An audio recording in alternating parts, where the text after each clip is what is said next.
خلاص هيجوا يعني عادي. Okay. Hello everyone and welcome back to another. I'm looking there. Yeah. Okay. Look at the camera directly. Yeah, because I was looking. I don't know where I was looking. Hello everyone and welcome back to another episode with Novelties. Today's episode is titled Lux, but before we get into that, I hope you guys have appreciated our upgrade in production. Today in the studio we have Alt Media to vamp up our production, so I hope everyone is happier with the quality of our videos for our final two episodes. So without further ado... Can I make you do that again? So sorry. What's up with it? Can you say Alt Media and Platform? Okay. If that's okay. Can I just add that part? Ugh, okay, I'll read it all. Sorry. No, you're a good girl. Sorry. I should have told you. It probably was shit because it was my first rodeo. It's okay. Okay. Hello everyone and welcome back to another episode with Novelties. Today's episode is titled Lux, but before we get into that, I hope you've all noticed our upgrade in production. Today in the studio we have Alt Media and Platform revamping our production, and I hope you guys enjoy the better quality now. This episode will begin with a small moment that strangely felt significant. I was standing in the sun, squinting as usual, and I noticed something unexpected. A rainbow sitting at the edge of my eyelashes. The light caught the fine strands, and suddenly there it was, a spectrum, delicate and fleeting. Like color had been hiding there all along and just waiting for the right angle of light to reveal it. It felt symbolic in a way that I couldn't immediately explain. The longer I sat with it, the more it made sense. Because light reveals things that were always present but invisible until the right moment. It refracts, it bends, it divides into color. And suddenly what looked simple becomes layered and complex. Okay. It was one of those small things, almost accidental moments that somehow stay with you longer than the big ones. I was standing outside looking directly into the sunlight and squinting the way you naturally do when brightness hits your eyes. And in that squint, I saw it, a small rainbow refracting across my eyelashes. Just a flicker of color sitting there quietly in the light. The moment felt symbolic, not dramatic, not cinematic, just quietly profound. It made me pause and think about how light behaves, how color behaves, and how sometimes the smallest things we normally overlook can reflect something much bigger. And there it was, my epiphany. My eyelashes make rainbows in the sun too. And that's what this episode is about. Not just light itself, but what happens when it passes through something. And so to begin with our prelogue, which I've titled Rainbow Theory and Light. To begin with, the word lux is of Latin origin, and it simply means light. But light is more than just brightness. It allows perception, because without it, there is no color, no clarity, no recognition of what exists around us. Light is the condition that makes understanding possible. The rainbow theory, often described as a godly occurrence, has fascinated people for centuries. In ancient cultures, rainbows were considered bridges between the world, signs of divine presence or reminders that beauty can appear after disruption. Scientifically, a rainbow is simply light bending through water droplets, splitting into a visible spectrum. So, a rainbow appears when light interacts with water droplets in the atmosphere. Sunlight, which looks white to the human eye, is actually made up of many different wavelengths of color. When that light passes through a droplet, it bends, refracts, and separates into a visible spectrum of red, orange, yellow, green, blue, indigo, and violet. Something beautiful that only appears because light has been forced to bend. Beauty emerging not from perfection, but from disruption. A rainbow is not created in clear skies. It requires tension between light and atmosphere, between clarity and disruption, And in a strange way, that mirrors how many of the most meaningful realizations happen in life. Not when everything is smooth, but when something bends the light enough for you to see its full spectrum. But metaphorically, it says something deeper. Sometimes something beautiful only appears when light passes through something that distorts it. And that leads to the color theory. Light itself is neutral. What we perceive as color is the result of how an object interacts with the light. When white light hits an object, the object absorbs most wavelengths of color and reflects only one back to us, the color we see. Light absorbing color theory explains something that feels almost poetic. When any object appears to have a certain color, it's because it has absorbed every wavelength of white light except that one. A red apple absorbs every color except red. And it's that one wavelength that it reflects. So the color you see is the color that it refuses to take in. And so this segment is basically revolving around this quote that I read, and it says, when any object gives off a certain color, it means that it has absorbed all range of white light except that particular one. A red apple absorbs all wavelengths except red. The very thing it refuses to accept becomes part of its identity. How ironic and borderline cruel. The color we see is not what the object holds on to. It's what it rejects. And that idea stayed with me because sometimes identity works in a similar way. The things that we refuse to absorb, the things that we push away, the things we learn to say no to, they end up shaping who we are just as much as the things we accept. It becomes the most visible part of who we are. And so that's my take on rainbows and the color theory. I hope that was, something that kind of got your brain racing, because genuinely sitting there and looking into the sun and just being like, oh my God, my eyelashes make rainbows in the sun too. It made me feel special. And it's something that's it's so trivial, it's so small. Like, what are the odds that you'd be so free in the mind where you were relaxed enough to notice something so little in your being? And it was very unexpected. And it was something that I guess grounded me in a way. It felt beautiful, honestly. And as I said, it made me feel special in a way that I was like, oh my God, like, my body can generate rainbows too. I don't know. It's just, it was creative. And I felt like my body was creative. And I don't know if this makes sense. But anyway, and also wavelengths. It's so funny how that the one thing you reject is the one thing that kind of is given off by you the most. So I'm going to stop yapping there and move on to the first segment of this episode, and I've titled it The Weight of Words.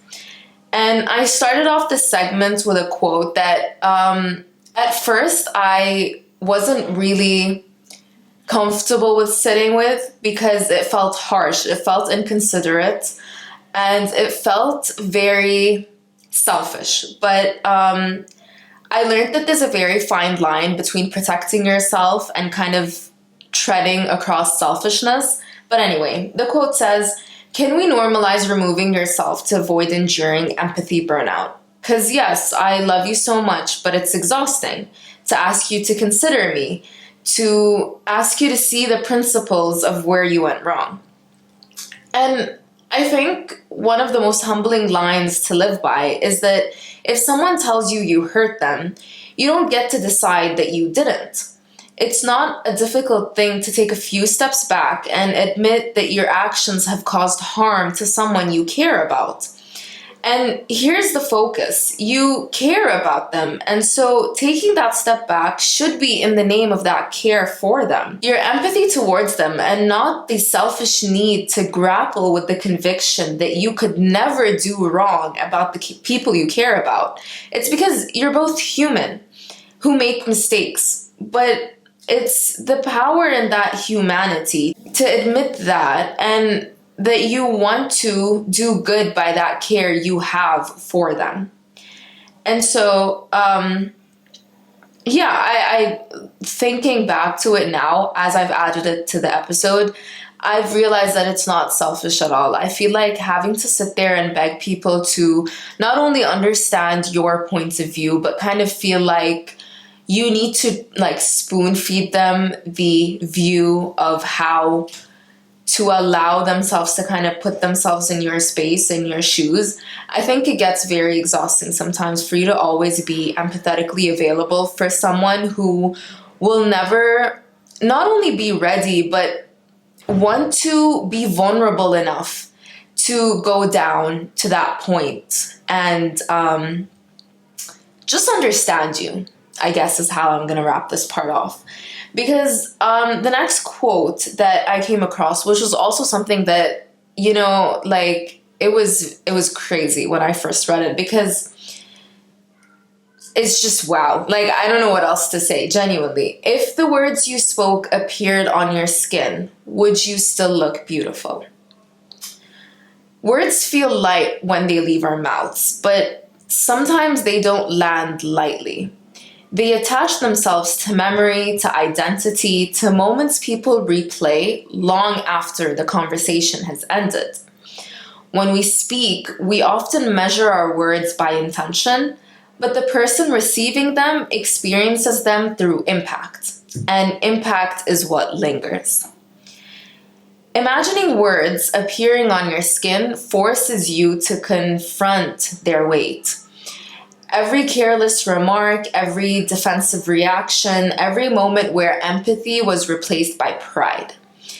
If those words were visible permanently, written across the surface of your body, would you still carry yourself the same way? And that kind of, to dive deeper into how you can kind of walk yourself through this question, because it's very internal, honestly. It's something that it's one of those things that I feel like is very helpful to work inwards and process some sort of reflection, some self-reflection. Anyway, I feel like it's a very heavy statement, and it needs a lot of breaking down to kind of guide you to where you want to end up with self-discovery. If language had physical consequences, we could see immediately, many conversations would change completely. Words would no longer feel disposable. They would become visible records of how we treat one another.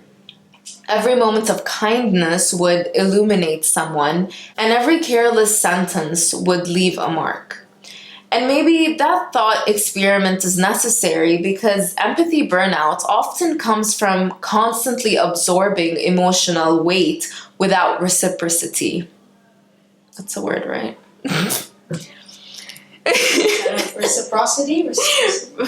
Okay. And maybe that thought experiment is necessary because empathy burnout often comes from constantly absorbing emotional weight without reciprocity.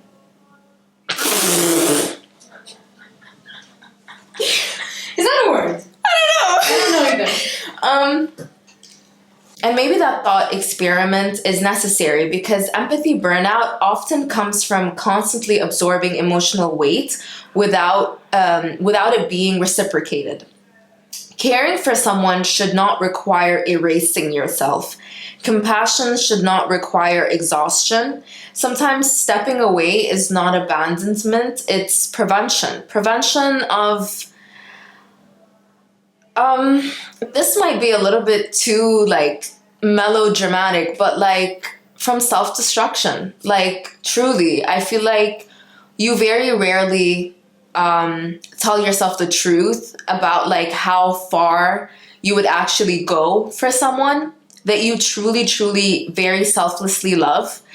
And I think learning to protect yourself always has to come first. And it's not something easy, especially if you haven't been in constant like circumstances where you were praised and pushed to push yourself first. So it definitely will be a journey, but it's a step that you will never regret. And I can promise you that, because love without accountability eventually becomes imbalance. And imbalance, if left unchecked, unaddressed, quietly becomes resentment. It's an uncomfortable exercise for sure, but a very necessary one. Because language is one of the most important tools that either nurture or, damage the people around us. And the real beauty in communication is not perfection, it's accountability. Being able to pause, to step back, to admit when your humanity caused harm. That humility is not weakness, it is the clearest evidence of care. And I think that's beautiful. So for our second segment, I've titled it Standards and Expectations. And I feel like I've probably used this segment title many a time, and it might be very repetitive at this point. But I feel like there's a very huge importance in the sort of segregation of the two. I would like to begin with this quote that I found very, very beautiful. And at this time in my life where so many things are so unpredictable and it feels like no plan is set in stone, we tend to overexert ourselves, just in general, overachievers as well. People that are used to constantly achieving and constantly overachieving and just setting the par up for siblings, for, I don't know, whatever it is. This quote really kind of centered me in a way. It says, "Your best is what you can accomplish without harming your physical, emotional, and mental health. It is not what you can accomplish by disregarding them." Because we often confuse productivity with worth, as if the more we exhaust ourselves, the more legitimate our achievements become. But pushing yourself to the point of depletion is not excellence, it's neglect. And it's disguised as discipline. Your best is not measured by how much you can sacrifice of yourself to get something done, but by how sustainably you can show up for the life you're building for yourself. There's this quiet wisdom in understanding your limits, and that's not to say you're nurturing weakness or laziness. It's small things like protecting your sleep, your peace, your emotional balance, and your physical energy. And labeling that laziness is mean to yourself, because, I always talk about the inner critic and how dysfunctional sometimes it makes your life feel, because it's just there and it's nagging and it's constant, and sometimes it's telling you very bluntly that what you're doing is not enough, what you're doing isn't good enough, what.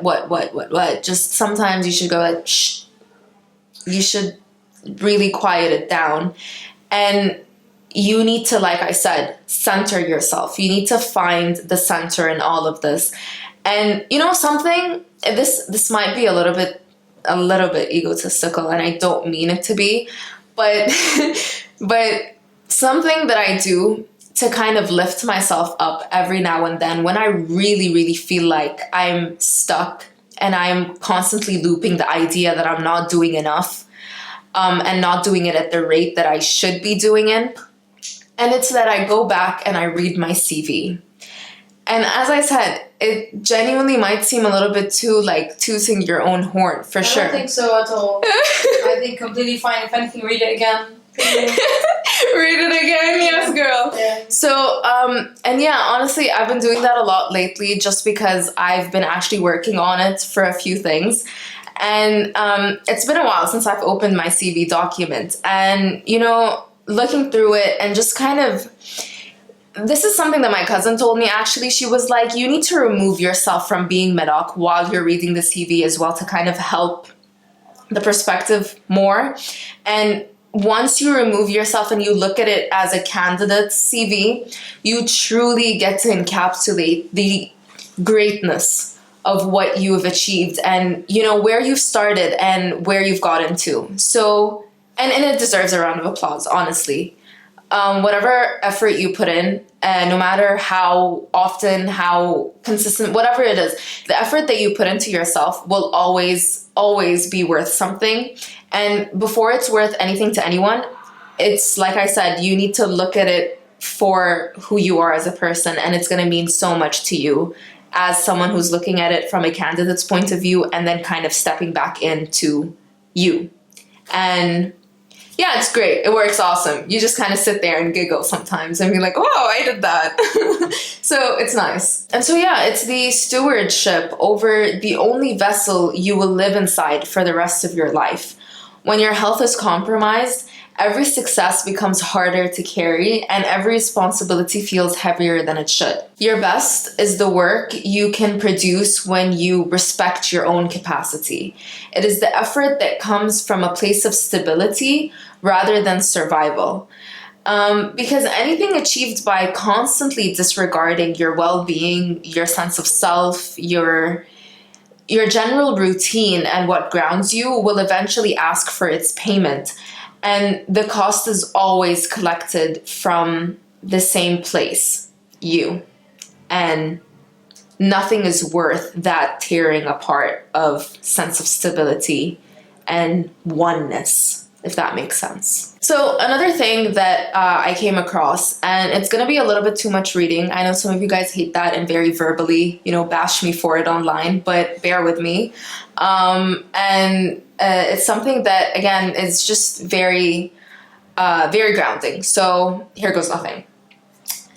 Your name is meaningless unless you answer to it. If I told you my name is Doug and you kept calling me Michael, I probably wouldn't even look at you, let alone answer that name.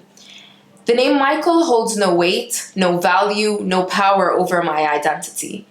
That's how words work. They only hold the power if we believe those words are telling the truth.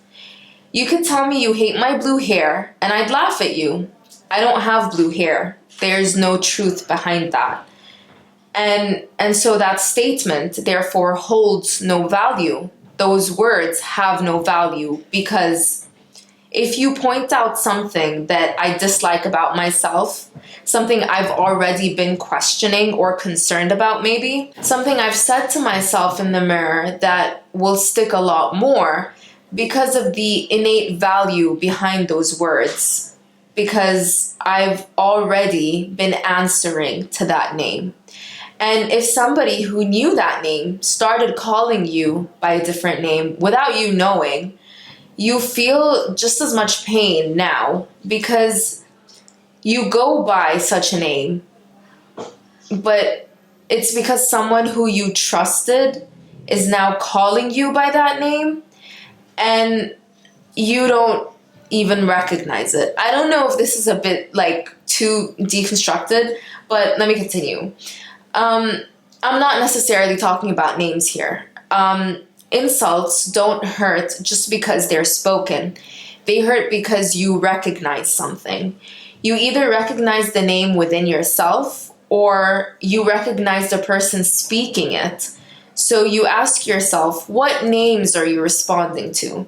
Too lazy, being unworthy, too much, not enough? And who taught you those names? More importantly, why are you still responding to them? You must define who you are before the world does. Because if you don't, you will spend your whole life responding to names that were never yours. And I think even though this kind of story or this kind of analogy is not my own, it reflected so much how daunting starting uni or just relatively starting new things in general as a young adult. I have talked about how my experiences in internships and, things that are very not just soul defining, but they're also like career defining. They're just personhood defining. There we go. Sometimes when, and the thing is, it's okay if you don't know what exactly you want out of your personhood at that point. It's very early on in your life, but there are some core things that you really need to stick your identity to.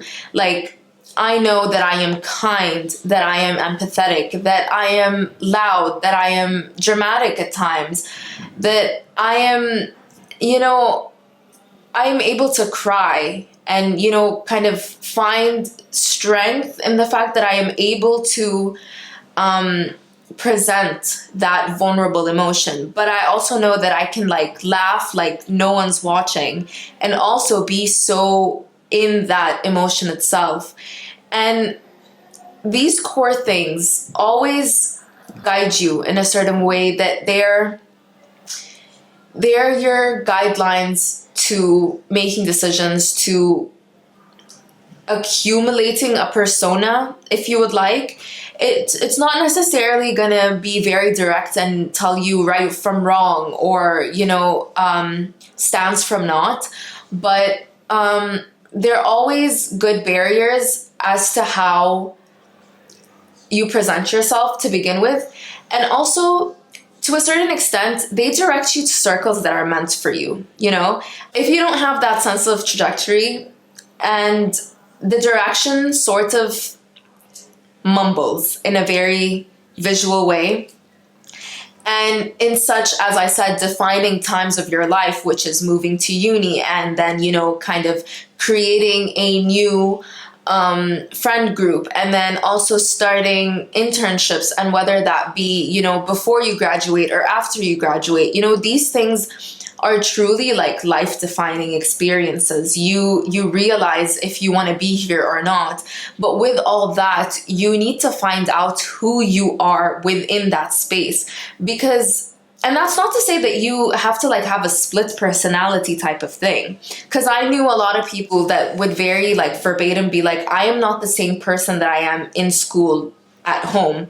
And I felt that was sad, that you didn't have a place where you were able to be fully you without those little guides that I'm telling you kind of need in other parts of your life. But anyway, that's very sidetracking right now. So yeah, like I said, it's not something that should give you a split personality type of thing, but it's a type of, I don't know if this is the correct way to kind of put it, but it's a type of identity that you want to have, a type of face that you want to present in every context, I guess, in life. And it kind of gives you a bit of a starting point. And I'm not going to keep yapping about it because I don't even know how to like properly do that yet. And so let me know how your way goes. And I will obviously come back for an update when I kind of like perfect this thing, even though we're trying to not be perfectionist and stuff. So anyway, I've gone on enough about this part. The next thing that I want to talk about is that you have to unlearn the idea that self-love is just a feeling. Because when you love someone, you don't just sit there and watch them fall into a pit with their eyes open. You try to wave your arms, and if you realize that their eyes are closed, you scream, you fight for them to see, to come aware, You do whatever you can to alert them of the imminent danger ahead. And so why wouldn't you do that for yourself? That's where your thought process begins. Why? Why that block? Is it because you don't believe that you matter? You don't think you're worth it? And, like I said, this is where the genuine work starts to begin. These are the questions that have to direct you in this internal reflection. For you to grow, you have to be willing to see things more clearly. And I am a strong believer that for you to grow, you have to be willing to see things more clearly. And I'm a strong believer of gathering information, because ignorance can feel like bliss, but it's far too expensive. When you live with your eyes closed, the cost is time. And time is a currency you will never get back. And I think as part of this internal self-reflection that I feel like, no, I'm not going to say that it's necessary on a daily basis, but, you know, I've given you more than one quote right now, or more like grounding statements, theories, analogies, whatever it is.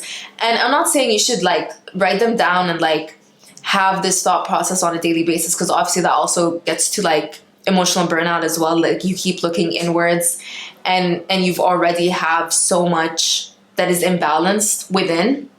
So maybe like one every month, I don't know, like based on your rhythm of life, you know.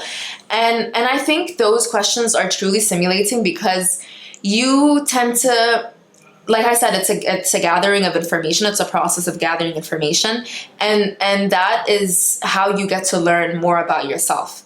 And when you get to learn more about yourself, you get to stabilize yourself in these faces that I was just talking about, or these names that you respond to or you attach yourself to.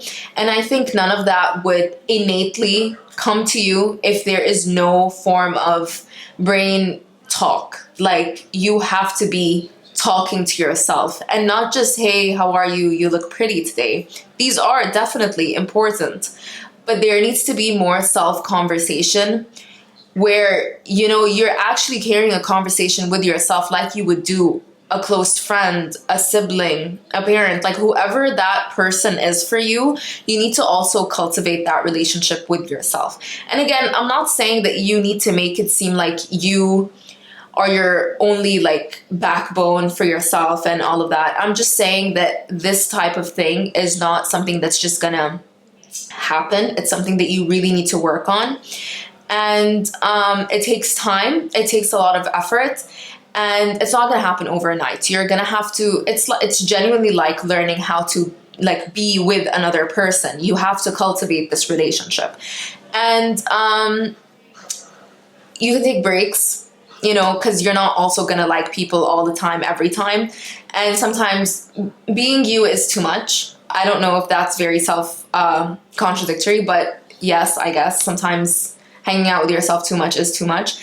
And yeah, I don't know. I'm talking a lot, and I hope this makes sense. But I think, conversations with yourself, relationship with yourself is something that you have to work on consistently and lovingly. And so be patient and be honest, because without those main kind of core tactics to approach yourself, you are not really going to get anywhere, and it's going to be a very superficial talk, and you're just going to feel like, hey, how are you? You look pretty today. And yes, we do want that, but that is not what's going to get you to proper results of figuring out who you are at your core.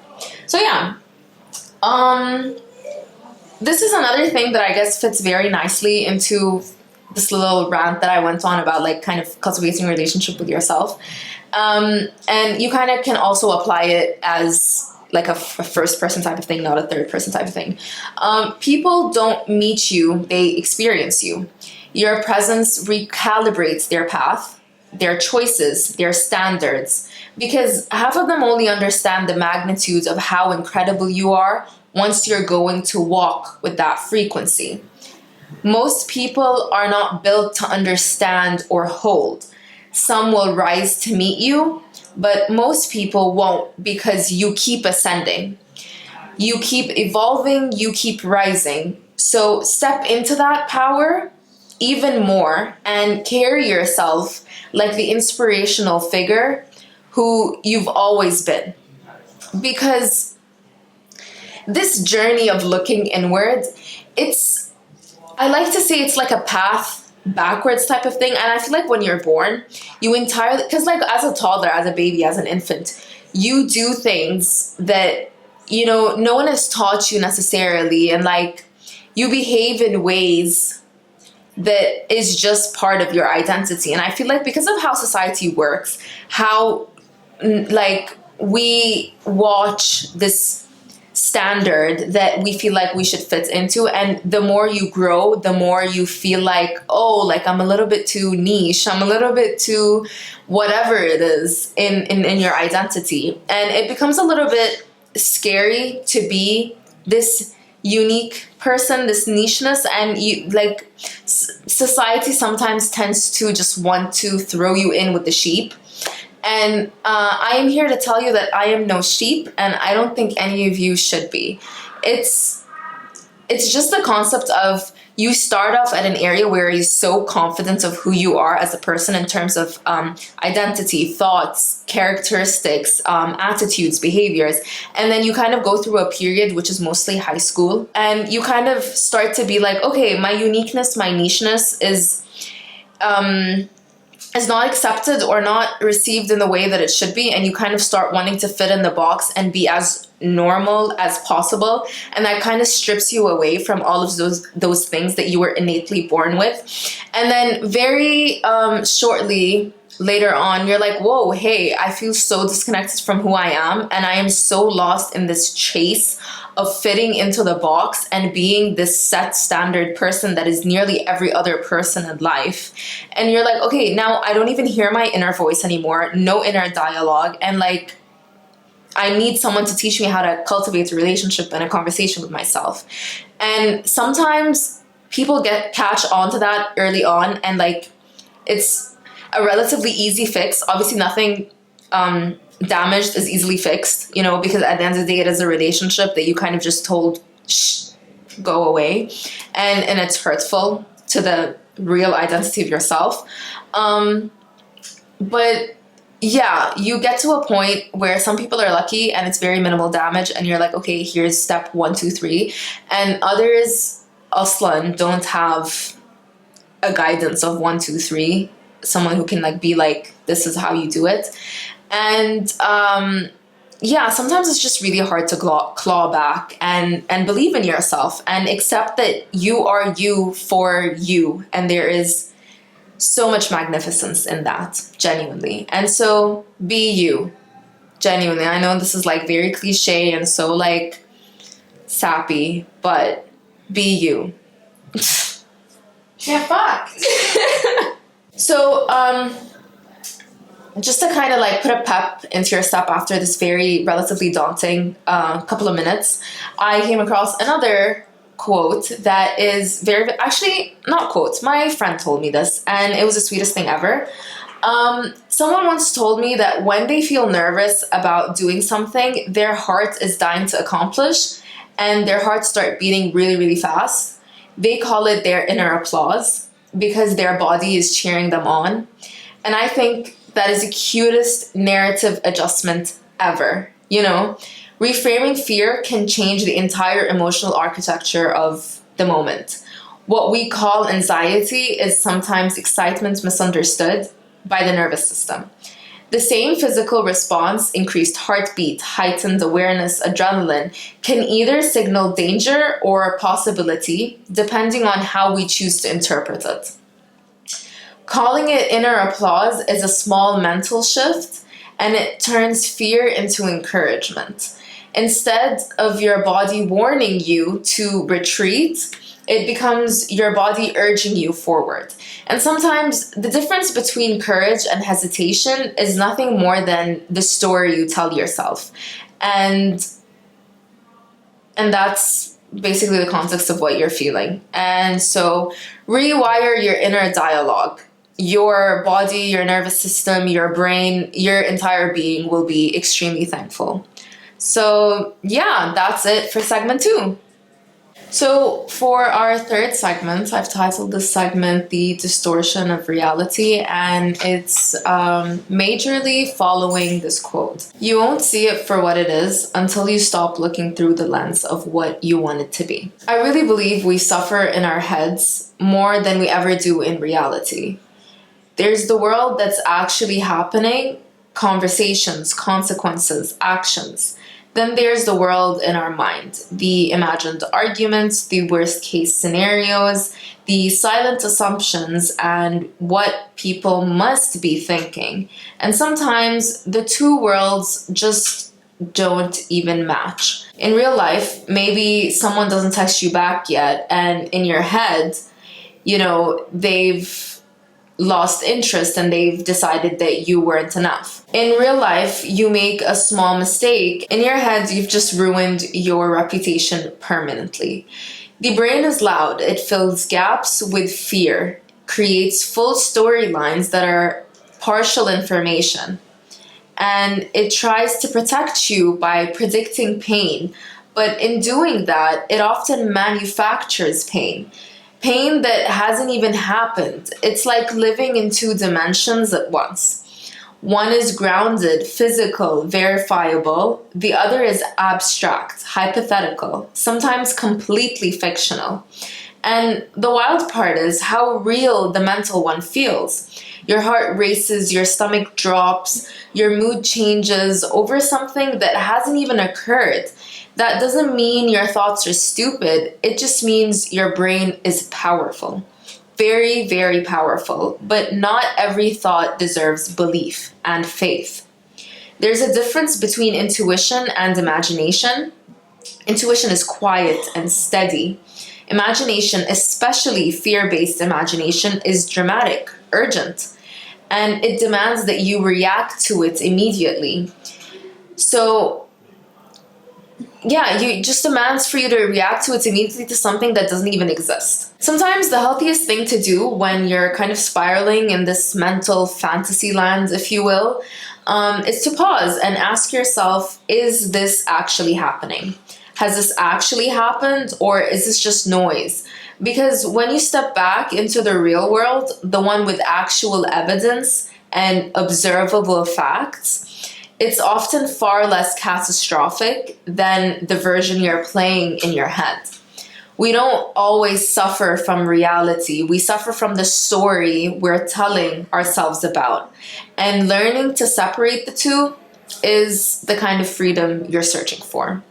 And so separating those two worlds, the real and the imagined, is one of the most difficult mental skills to learn. Our brains evolved to anticipate danger, to prepare for threats before they arrive. But in modern life, that survival mechanism often misfires. Instead of protecting us from danger, it traps us in hypothetical ones. So learning to recognize the difference between reality and narrative becomes one of the most stabilizing skills in adulthood. The mind will always attempt to fill, the silence and give it an explanation, but explanation is not always truth. Sometimes the most radical act of self-preservation is refusing to participate in this fictional version of events that our fear creates and constructs.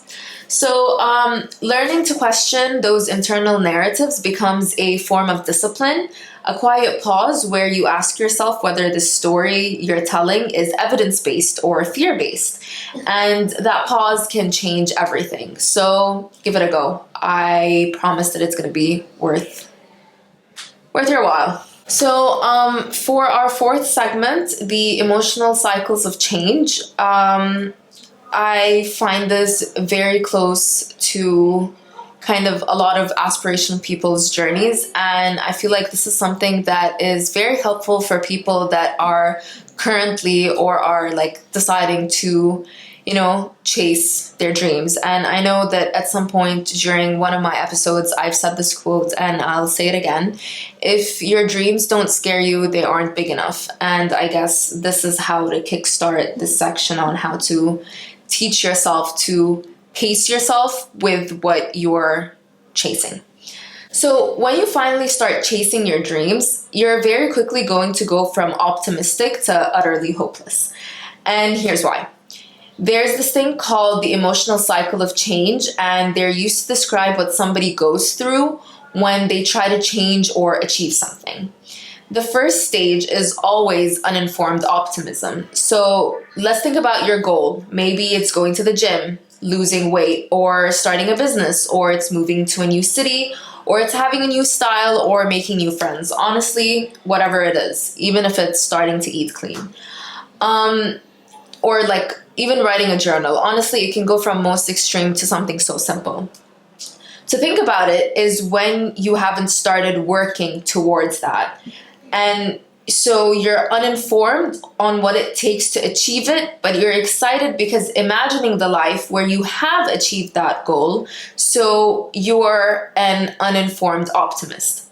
Most people spend their entire lives here and very few go on to the next stage, which is called informed pessimism. As soon as you get to go to the gym for the first week, or you buy that journal, or you buy the groceries, or you know, go to a thrift store. I don't know. You know, whatever it is that you're prepping for to achieve, you do that thing to take the first step.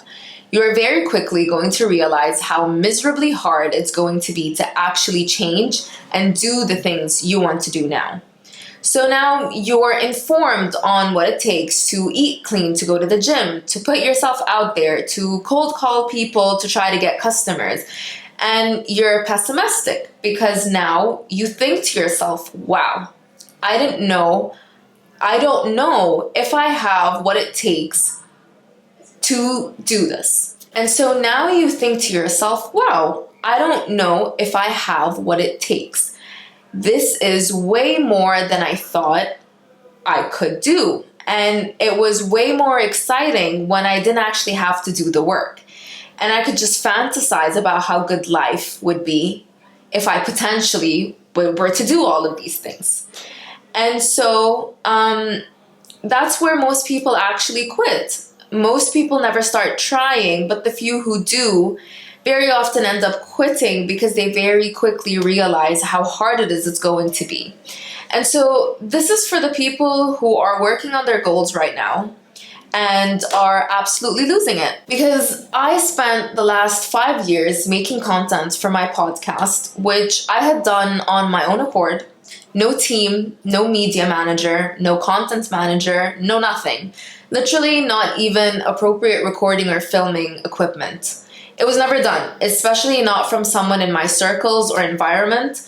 Over the course of 5 years, we got so many guests, so many opportunities, so many things that are really exciting, you know, and people who never knew about us watch videos of mine and reach out to me. And there are a lot of times where I just sit down and think, wow, like, to think about where I've started and how like it was literally just audio based, and now I've just very slowly kind of transitioned into video based.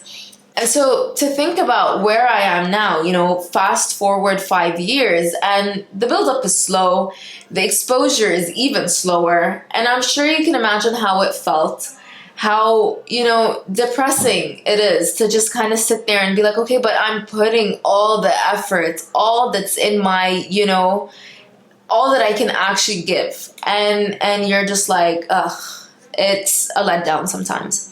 And so this is the third stage of the emotional cycles of change. It's the valley of despair.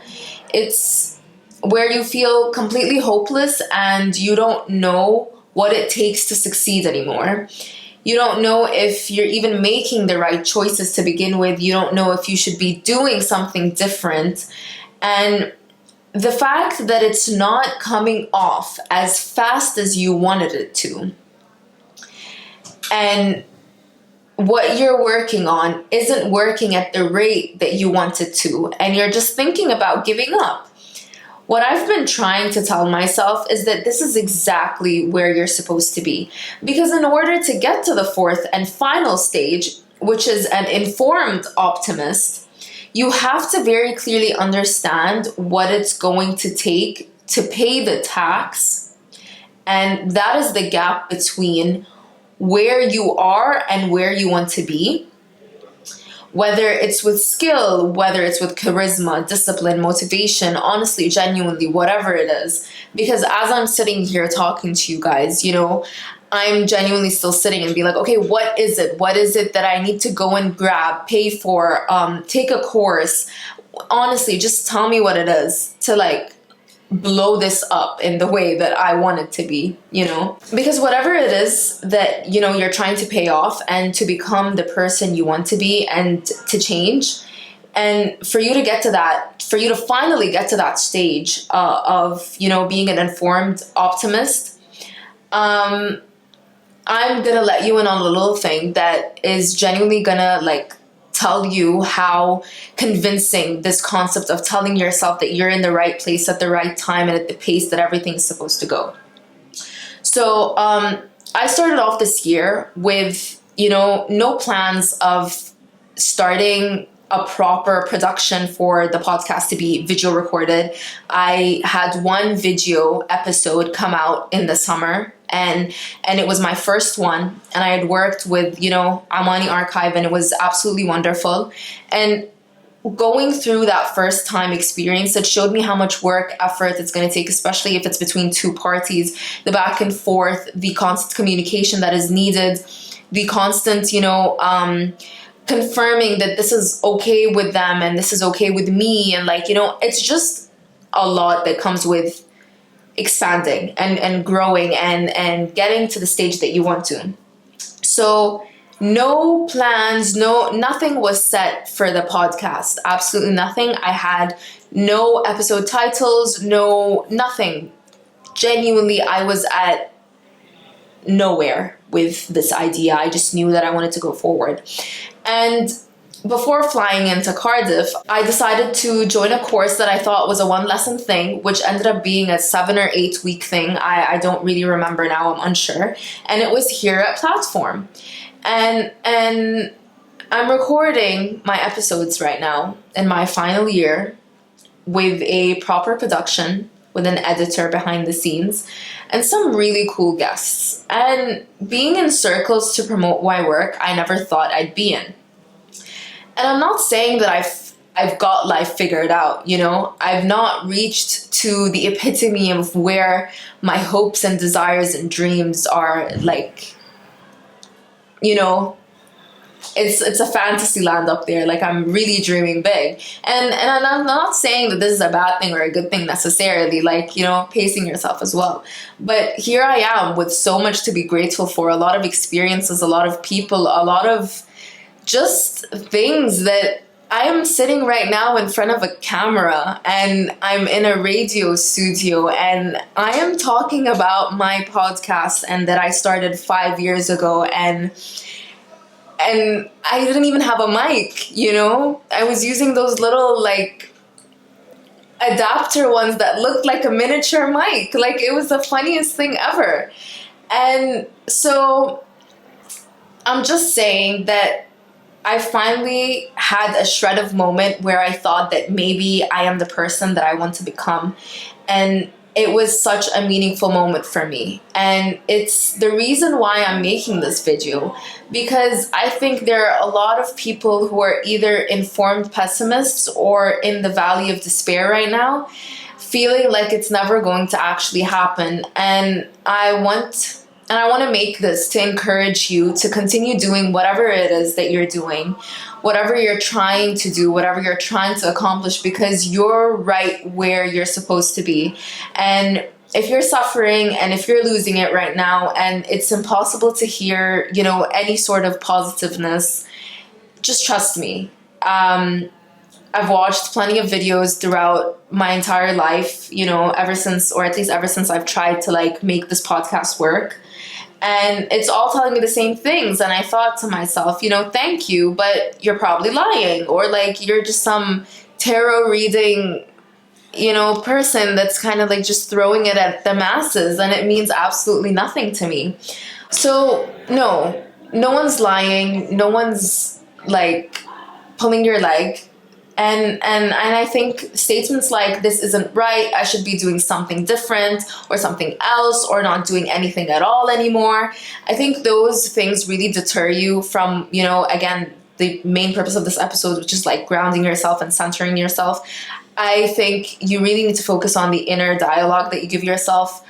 It's good to be realistic, but also being super negative and dull to your own ideas, your own commitment to your wants, your needs, your hopes and goals, You really need to manage that voice, because you have to tell yourself that this is where you're supposed to be and that you're paying said tax to become the person that you want to become. And that the reason this is so difficult is because it's the price of becoming the kind of person you want to be. So whatever the goal is, think about the process of going from somebody who knew nothing about what it is and what it took to do this, and being optimistic to where you are now. you are right where you're supposed to be. And if you continue with this path that you're on, you will get to exactly where you want to go. And so trust in yourself and believe in yourself. And, it's okay to lose your balance sometimes and kind of get wobbly and shaky in the sense of self. But never tell yourself that this is not what is meant for you. There was a reason that you stepped foot in this direction, and you need to believe in that direction as much as you believe in yourself. The emotional cycles of change reveal something important. Discouragement is not evidence that you're failing. It is evidence that you've progressed far enough to understand the complexity of the goal. Most people never reach the valley of despair because they never start. Others reach it and interpret the discomfort as a signal to stop. But in reality, the valley of despair is a checkpoint. It's proof that you're no longer an uninformed optimist. You now understand the work, the patience, the repetition required to close the gap between where you are and where you want to be. And that understanding, uncomfortable as it may be, is what eventually produces your mastery. And so master it. So this emotional cycle of change explains why persistence feels so rare. People imagine success as a straight upward trajectory, but psychologically it's more often a descent before an ascent. The valley of despair is not evidence of failure. It is evidence that you have moved beyond fantasy and into reality. It is the stage where effort replaces imagination. And that is the stage where identity begins to change.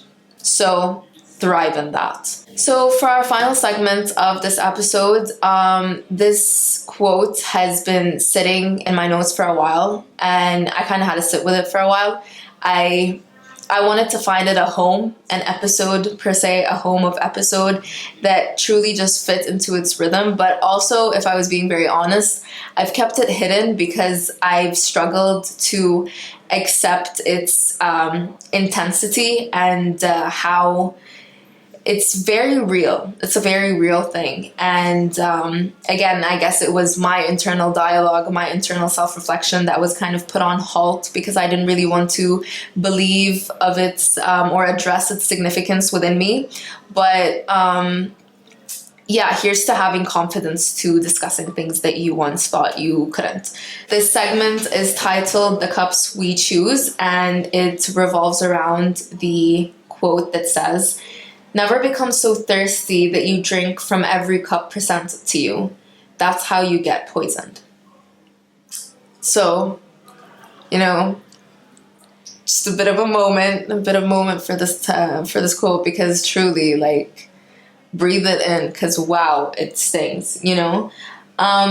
Life will hand you a lot of opportunities, people, chances to be seen, loved, or recognized. It can feel endless, like a parade of open hands and shining promises. But not every cup is meant for you.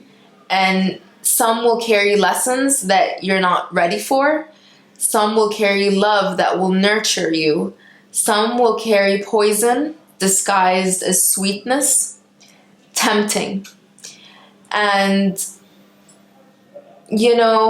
within it as well, a learning and a subtle rush of just whatever it is, that your soul is craving, or you are craving within this experience. And that's the thing, it always tends to look like the thing that you are craving the most. So rushing to take everything, hoping it will fill the emptiness inside you, will only leave you bitter or broken. You will realize too late that thirst can be a dangerous companion. Choosing what truly nourishes your soul, not just what quenches your thirst, your immediate desire, that is how you protect yourself from heartbreak, regret, and loss of sense of self. So learn how to sip carefully. Learn to wait for the cups that are meant for you, because the sweetness that comes within the cups that are meant for you, that are designed, that are made for you, is worth every moment of waiting. And some lessons are worth avoiding. Some people are worth never meeting. And the wrong drink entirely, no matter how enticing it looks from the outside. So, yeah, I've been unable to sit with that quote for a very long time, but now I wear it around my neck like a necklace, and it protects me. It protects me from being too eager, too trusting, too comfortable, and too needy. And I know sometimes that's thrown around very loosely and very negatively, but you know, not every open arm is meant for you to run into, I guess, is how I'm going to end this part off. And one more thing before we wrap up the episode, something that is very, very uplifting. I want to remind everyone that joy has a habit of returning. Joy rarely announces itself dramatically. It returns quietly, often in moments so ordinary they almost go unnoticed. Sunlight through a window, a conversation that feels easy, laughter that arrives without effort. Joy is resilient in that way. Even after loss, disappointment, or exhaustion, it finds a subtle way to reappear. And so don't wait for joy to arrive in a dramatic way, because it returns quietly in ordinary mornings, in conversations that make you laugh unexpectedly, in moments where you realize the heaviness you once carried is no longer there. It doesn't rush, it doesn't compete with chaos, but it waits patiently for the moment where you're ready to recognize it again. And watch out for your anxiety that is so used to being in a fight or flight mode that it starts to reject this unknown force of happiness or joy, per se. Yeah, just, you know, watch your back, because sometimes your brain is so not used to this euphoria, if you will, that it starts to reject it and kind of fears it. And yeah, don't self-sabotage. Don't do that to yourself. So that is all for today. That is all for Lux, because maybe that is the quiet lesson of Lux. Light doesn't change what something is. It simply reveals what was already there. A rainbow appears not because color suddenly exists, but because the light finally hits at the right angle for us to see it. And color itself is ironic in its own way. What we perceive is the one wavelength an object refuses to absorb. The very thing it rejects becomes the thing we recognize it by. Identity can feel like that sometimes. The parts of ourselves that we refuse to bend, the values we won't absorb, the boundaries that we choose not to dissolve. Those become the colors people see when the light hits us. Maybe becoming isn't about gathering more and more pieces of yourself. Maybe it's about recognizing the light that reveals who you already are. Because when the light finds you, when the moment, the angle, the timing aligns, even something as small as an eyelash in the sun can hold a rainbow. And that might be the most reassuring thing of all. The color was always there, just waiting for some light. So, I hope this episode makes you feel as euphoric as it did me when I realized that my eyelashes make rainbows in the sun too. And I thank you all for tuning in again. Thank you, Altmedia and Platform, forever for this experience. And yeah, I hope you guys enjoyed it. And keep a lookout for the finale. Thank you so much. Yay.